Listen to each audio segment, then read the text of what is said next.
When's he go? Taking him down now. Guess that pink slip ain't coming, Warden. Looks bad. How do you think he'll take it? Like a soldier, my boy. Like a soldier. No ketchup? This is the worst last meal I ever had. Sorry, Jackson. Here's a warden. Oh, sure glad to see you, Warden. So the governor came through with that stay, huh? I knew he would. He's a very good guy. Sorry, Jackson. No word from the governor. Yeah, well, I'm sorry.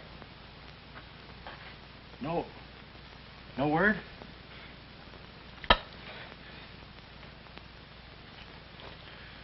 No word, huh? Well, I don't know who to vote for next time. Come along, Jackson.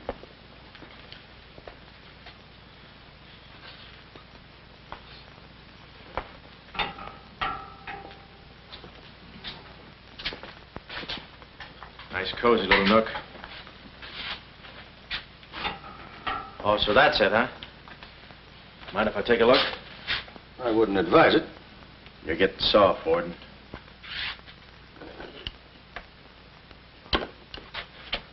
Gas. Haven't even put in electricity. Right on here, Jackson.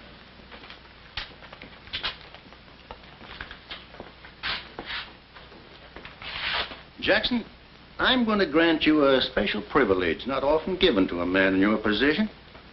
It's what you asked for. A chance to tell the newspapers. To get it off your chest. Thanks, Warden.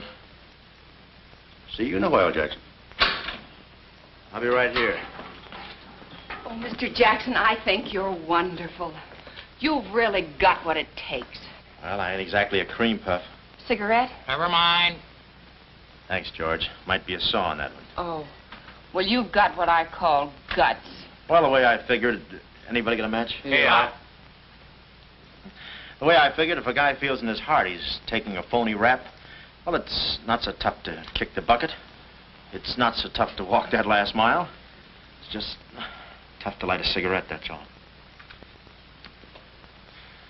Say, Jackson, how'd you get into this mess? Was it a woman?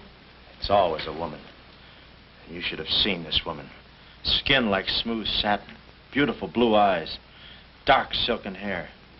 Kind of a gal that'd make you want to give away your last shirt. I borrowed this from the warden. This girl, how'd you meet her? Did she come up to your office? Did you fall in love with her? Wait a minute, one at a time. You may not know this, but I wasn't always a detective. Before they pinned this murder rap on me, I had one of the sweetest little rackets in San Francisco. A legitimate business? Better than legitimate, it was profitable. My office was in the Trafalgar building, just on the edge of Chinatown. Oh, in Chinatown, No, not right in. You know California Street from the hill at Stockton? huh? Yeah. Well, coming down the hill in the cable car, you could just see my office. 3rd floor front. Ronnie was the name. Ronnie, baby photographer. I'll never forget that day. For 2 hours, I'd been trying to make that little brat smile. I threw the book at him, every surefire trick of the trade.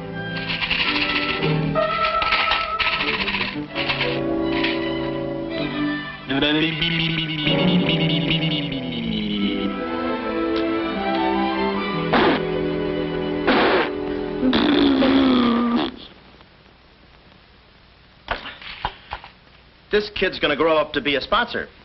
He's even wearing out the lights. Oh! Quick, snap it. Watch the birdie! Watch the birdie! There you are. Another masterpiece. Sweetums, you're wonderful. You're wonderful too, Mr. Jackson. Well, that's because I was a kid once myself.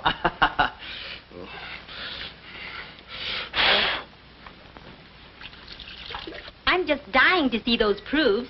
When will they be ready? All the first thing in the morning, Mrs. Fong. Good. And I'm sure you'll like them. Well, goodbye. You little rascal, you. You. Oh! Call him off. Give Mr. Jackson back his Time. finger. Time. No. Time. This is awful. Oh. Doesn't he get meat at home? You happy little gourmet. He's sweet, though. Let me see. Uh-huh. Baby photographer. A fine job for a two-fisted he-man like Ronnie Jackson. Well, I'd promised to have pictures of the kid ready by morning, so I got to work and developed them. It must have been about 20 minutes later, or a half hour or something like that, when I heard a door slam in the hallway outside. I knew it was Sam McLeod coming back to his office from a busy day pinning the goods on a few assorted crooks and murders.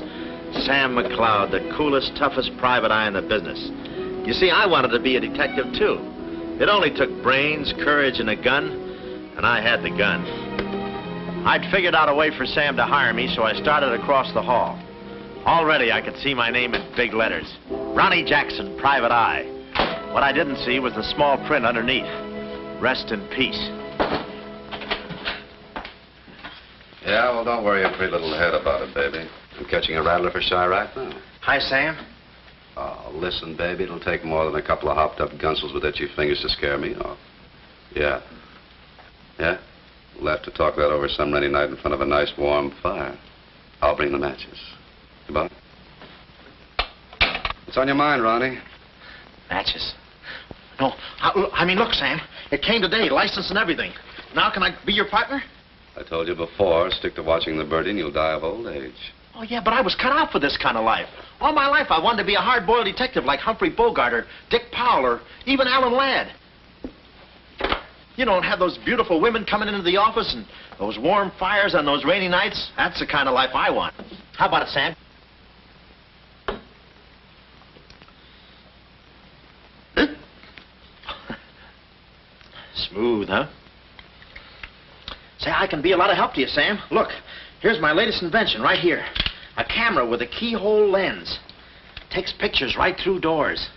I've been kicked out of 5 hotels already. How about it, Sam? Can I go to work for you? Just give me a simple yes or no. No. Oh, but that's too simple. Why don't you give it a little thought? I'm going to Chicago for a few days. I'll leave the door open so you can come through and answer the phone.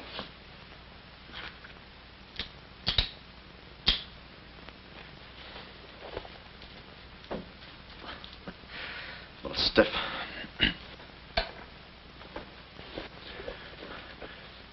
I could go with you. I've got a coat just like that. I can help you out quite a bit in case you're running any keyhole work or... You're sure there's nothing I can do for you? Yeah, you can keep your nose clean. That's the last chance I'll give him. Keep my nose clean. Answer the phone.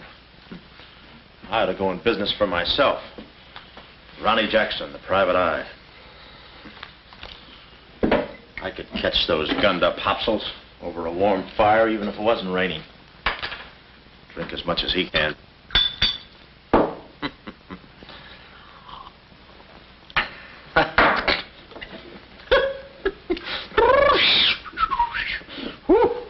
Smooth. Ow.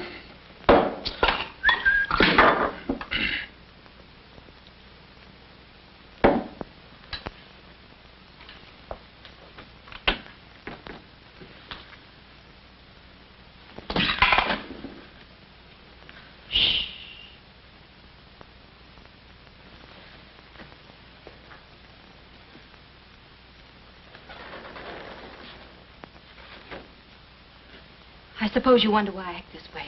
Oh, no. Every girl who comes in here does that. I need a detective. Please say that you'll help me. Yeah, well, look, I'm just... Please, Mr. McLeod, please. Just call me Sam. This is my type of case. Spill it, sister. My name is Carlotta Monte. Hmm? Baroness Monte. A baroness? I feel as though someone's watching me. Yeah, that's me. I arrived here 3 days ago in the Queen of Peru with the Baron, my husband. Oh, you've got a husband. No. This was taken the day we arrived. You call him cutting a San Francisco citizen. He must rate. I'm in trouble, deep trouble. What's the wheelchair for? My husband is an invalid. He hasn't been out of that wheelchair in 7 years. You're in trouble. Keep talking. At the dock, I went ahead to clear our luggage through customs. I was gone 5, 10 minutes at the most. When I returned, he had disappeared. A snatch job, huh? Have you gone to the police? No. If I go to the police, they'll kill him. Who's they? That's what I want you to find out. Look, I have no money, but this ring can be pawned anywhere for at least $5,000. Oh, look, sister, $5 grand is a lot of moolah. You don't The have... ring is nothing. We Montes are generous. If you will just find my husband, I will be so grateful. You will see. I'll bring the matches. Oh, but this isn't necessary. What's the matter? Listen, they mustn't find me here. Oh, well, I don't hear anything. Be at this address as soon as you can. Will 5 minutes be too soon?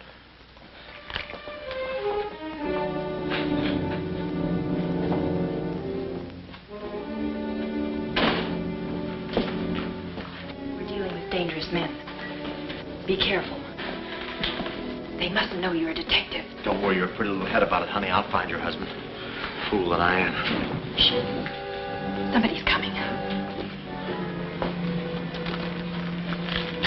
Guard this map with your life. Yeah, with my life? Hurry.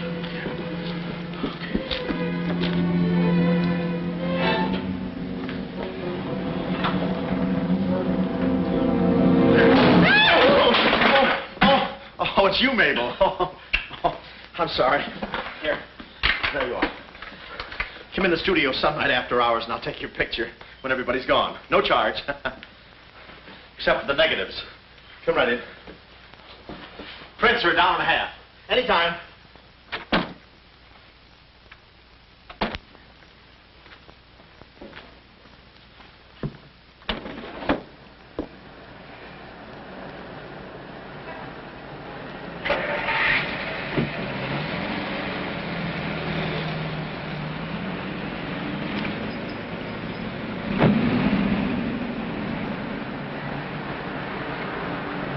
Huh. Well, what are you waiting for? You want to be a detective, don't you? Let me see, what was that address? Oh, the map. My life.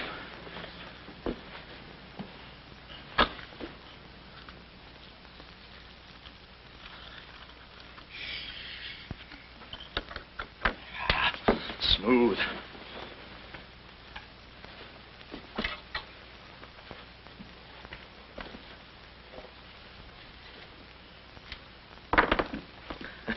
Small bullets.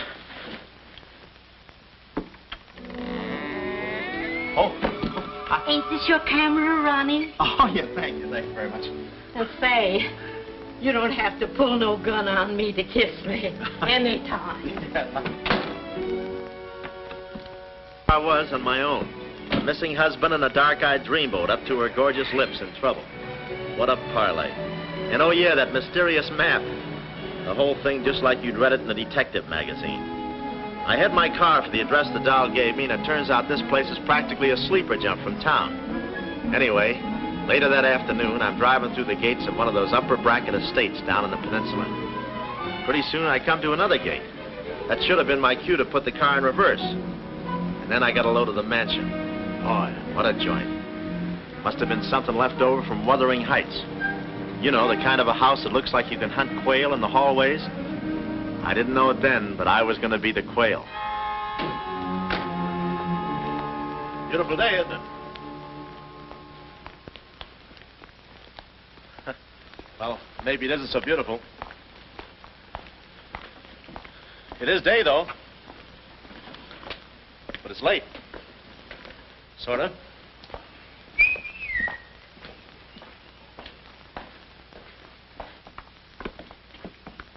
Allow me.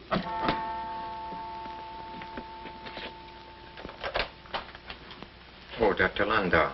Good afternoon, sir. Good afternoon, Kismet. Yes? Baroness Monte is expecting me. Pronto. Oh, yes. Won't you come in? Pronto. Nice, cheerful place. What time do they bring the mummies out? It's very amusing, sir. Hmm? Madame la Baroness is in the living room. Oh. Shall I announce you? Never mind, I'll take it from here. May I help you with your overcoat? Oh, pardon me, sir, your collar. Yeah, I'm roughing it. Here we are. Thanks, Cuddles. Very amusing. To be beside you could I ask for more? Each thrill beside you. Miss Monte? Hello. Pretty song, isn't it? Yeah, it's pretty, but you were so anxious. I sigh beside you through the winter storm. For here beside you, I'm forever warm. I'm not stealing daydreams. It isn't any crime to want to be beside you till there's no more time.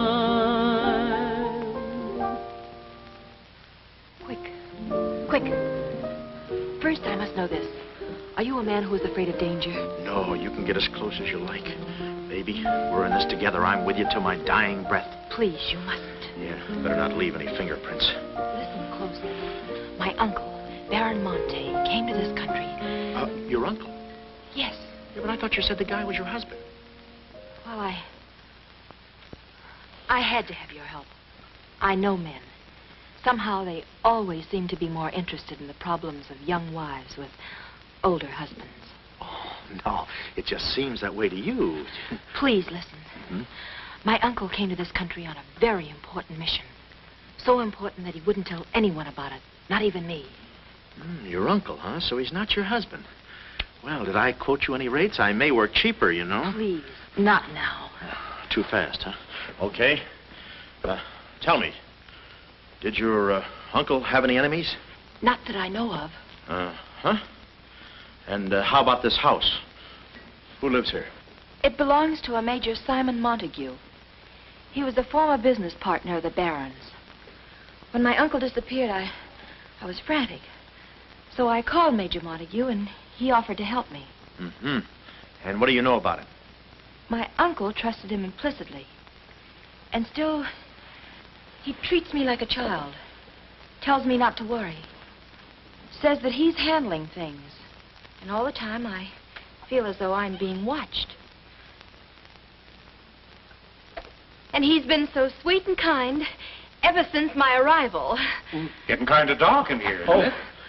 We were just talking about you. Something flattering, I hope. Maybe I should have listened a minute. If there's anything warms my heart, it's finding out people like me as much as I like them. I don't believe I've had the honor, sir. Oh, Mr. Craig. Oh, hi, Mr. Craig. Glad to see you. What? I thought your name was Craig. Yeah, I'm Craig, too. That's quite a coincidence. This is Major Montague. I met Mr. Craig on shipboard. I'm still a little seasick. Well, it's a pleasure knowing you, son. Anything I can do for you while you're in the country, you just speak up. Oh, thank you, sir. Will you have a cigar? No, thanks. I'm driving. Craig, yeah.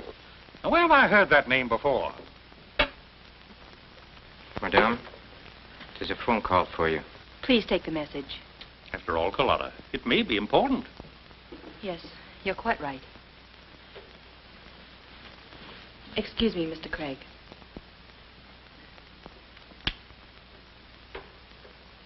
All right, sir. Now we'll quit playing possum. Yeah.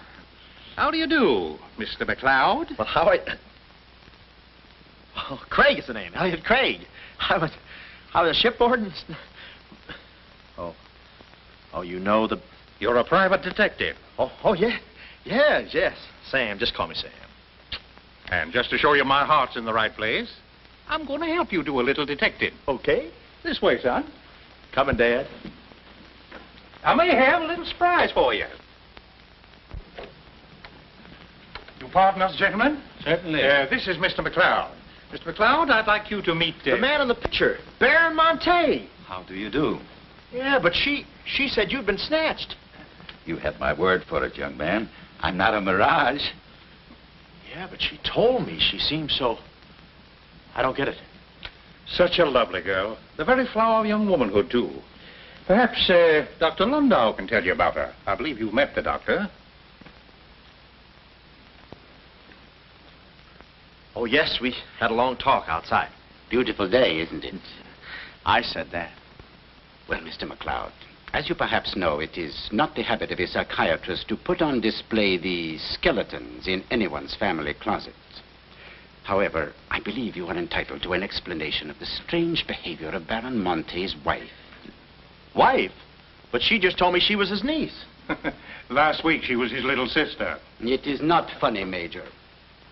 For the past 6 months, Miss Monte has been suffering from an acute form of schizophrenia, accompanied by visual aberrations and increasingly severe paranoid delusions. Mm-hmm.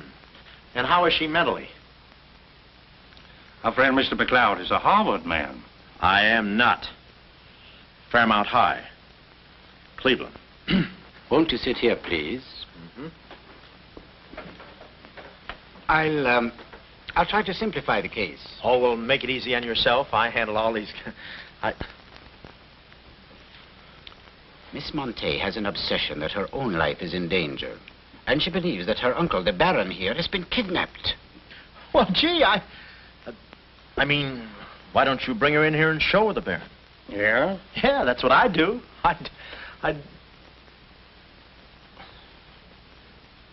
No, senor. It would be too severe a mental shock. Twould. My idea is to break down her fear with suggestive therapy. Well, does she snap her cap very often? I mean, when you invite company for dinner, do you take away her knife and fork? She's only dangerous if she's emotionally disturbed. You must have come across many similar cases in your business, Mr. McLeod. Did you? Oh, me? Oh, sure. I can take those schizos or leave them alone, and usually I leave them alone. I figured that with a... Well, I must get back to the office and file some fingerprints. See you then. You know, my heart goes out to that poor, unfortunate girl. Her mind is all mixed up. It's downright pitiful. I suppose she even said something about a map, huh? Map? Yeah, she even gave me one to hold for. Mysterious map, missing uncle. Pretty corny. You know, there was something about the way she looked that made me suspicious. But the way she looked, I didn't care. But she kept the map. Oh, sure. Why not? She may not have it up here, but hubba hubba. Thank you, Kismet. Now, you watch yourself, son. Oh, come in, Carlotta, dear. Nutty as a fruitcake, and with all that beautiful frosting. I was just saying to your friend, Mr. Craig, at any time he's in the neighborhood, he should feel free to drop in and have a julep with us.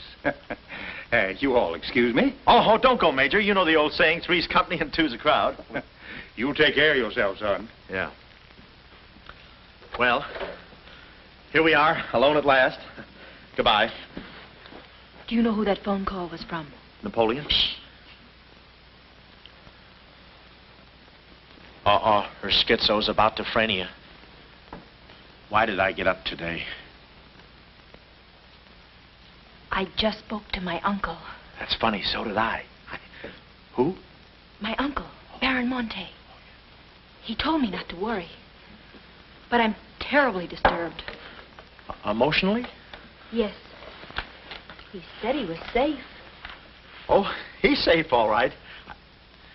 I mean, he's safe, all right. But he's not safe. I know he isn't. No, he's in a terrible spot. But I feel he's in great danger. Yes, he's in great danger. Yeah, but he's safe, all right. He's safe. Sound like an umpire. Don't you see? Someone forced him to make that call. Someone who wants me to believe that nothing is wrong. Oh, Mr. McLeod, I don't know what to do. I'm at my wit's end. Yeah, I passed there an hour ago. What's the matter with you? Oh, me? Here, sister. You better take the ring back. But Mr. McLeod, Sam, you wouldn't desert me. Not now. No. I just remembered I got a date with J. Edgar Hoover. Kid never makes a move without me. But Sam, you said we were in this thing together. You said you'd stick with me till your dying breath. Yeah, and I'm getting too close to it. Now, don't get upset, Miss Monte. You just listen to the Major. He's a very fine man. And he likes you. Oh, so they've been talking to you. They've been telling you things. Oh, you're crazy. I mean, you're being silly. Nobody's been talking to me. I haven't even been talking to myself. Oh, yes, they have. They told you something. And you believe him? Oh, no, I'm on your side. Oh. So now I know who's at the bottom of all this. Major Simon Montague. Oh. No, we're in this together, baby. Please don't believe him, Sam. Huh? Please say you'll help me. Please. Please, baby. Huh? Do it for Mama. Mama knows best. Darling, promise me you'll guard the map with your life. Yeah, the map. Map? The map. Yeah. Here, let me take this. Oh. You can open the mailman later. Oh, gee. Whew. 6 o'clock already. Well, so long. For my car, when I realized me and my gat had parted company, holster and all, I figured little